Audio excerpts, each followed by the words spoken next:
areas. They're counting on you. Thank you. Governors, I thank you, and I yield back. Chair now recognizes Mr. Biggs from Arizona. Thank you, Mr. Chairman. I get a kick out of you, sanctuary state, county, city leaders who talk about having to deal with the border crisis. Cracks me up, actually. But at least, Governor Pritzker, you did call it a crisis in your statement. I appreciate that. Ultimately, as you said in your statement, you received 50,000 illegal aliens into Cook County. And Governor Hochul stated that New York received about 220,000 illegal aliens. That's fantastic that you know those numbers roughly. Now I want you to imagine you're a southern Arizona community of about 80,000 people, sitting right on the border. And over the course of the Biden administration, a couple of million people came through your little town.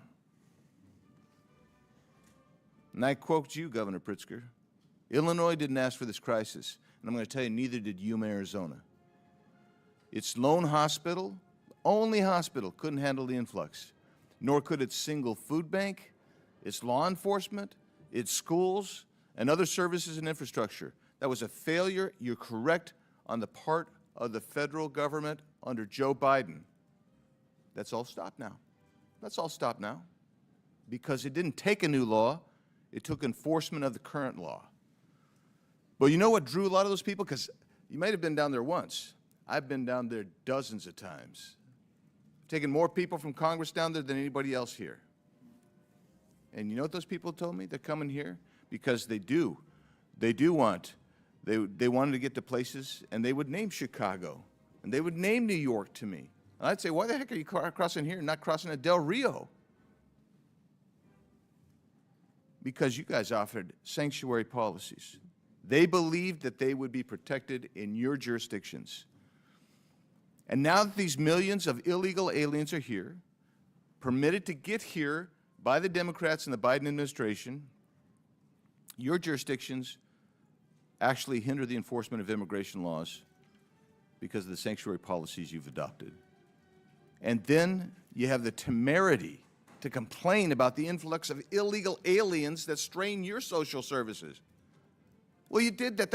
That's not even an unintended consequence. That's what it is. So I'll ask you, Governor Walz, do you agree with Minnesota your Attorney General's opinion stating that it's not lawful for Minnesota counties to hold people for immigration authorities, even if there is an immigration warrant? Do you agree with his statement? That's his statement. It's not yours. I just want to know if you agree with him. Yeah. Well, I know you know this, Congressman, that all 87 Minnesota counties follow federal law. I don't know that. I just want to know. I don't know that. Why would I know that? I'm just going by your Attorney General. I haven't. He says not to do it. Do you agree with the Attorney General? That's all I'm asking. The Attorney General is elected independently in Minnesota. Nothing in his opinion allows it in Minnesota. So are you telling me you disagree with him? Could I have 20 seconds just to say? I just want you to answer the question. You're not answering the question. I served here, Congressman, and there's the respect to the witnesses to just be able to speak. Yeah, there is, and there should be respect, and that respect from the witness should be to answer the question. Our counties and jurisdictions can do whatever they deem necessary. They have to. Do you agree with your Attorney General? Apparently, we don't know because you're not going to answer. You're going to be oblique about it. So that's unfair characterization. I'm trying to answer. I'm not the Attorney General of Minnesota. Do you agree with his memo? And you're killing time because you're filibustering. Do you agree with his memo? That's all I'm asking. Nothing. And you don't want to even answer it. You just say, oh, you know, maybe yes, maybe no. I don't know. Let's go to you, Governor Pritzker. A lawsuit was filed against you in the state of Illinois, and you responded. Your response to the claim is that Illinois has a quote constitutionally protected choice not to assist federal authorities with deportation, close quote. Give me the constitutional reference you're making there. What are you referring to? Congressman, I don't know the lawsuit that you're referring to, and I don't know that I was the respondent in that lawsuit. I can say that this is from the response filed on your behalf. So you didn't read the response? Well, let me then ask you, if that is the response officially of you, how is that consistent with Arizona versus U.S.? It's not. How is it consistent with 8 U.S.C. 287 D3? It's not. Let's just cover it in the last 18 seconds.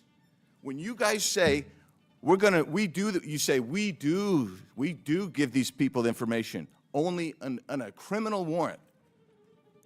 Is there any distinction in 8 U.S.C. 1373A, 1324, 1324C that says, yeah, you don't have to give information, you don't have to provide the body, you don't have to respond to the ICE detainer? Is there anything in there that says there's a distinction between the criminal law, the criminal warrant, the criminal detainer, and a civil warrant, civil detainer? Is there anything in there? The answer is no. I'll answer for you. You do violate the law. You are sanctuary cities.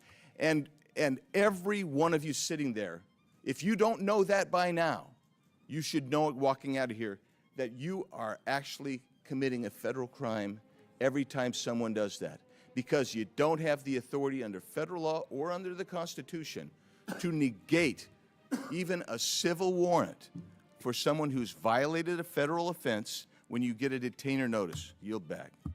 Chair recognizes Mr. Frost from Florida. Thank you, Mr. Chair. All over the country, people are protesting nonviolently President Trump's treatment of immigrants, and they are right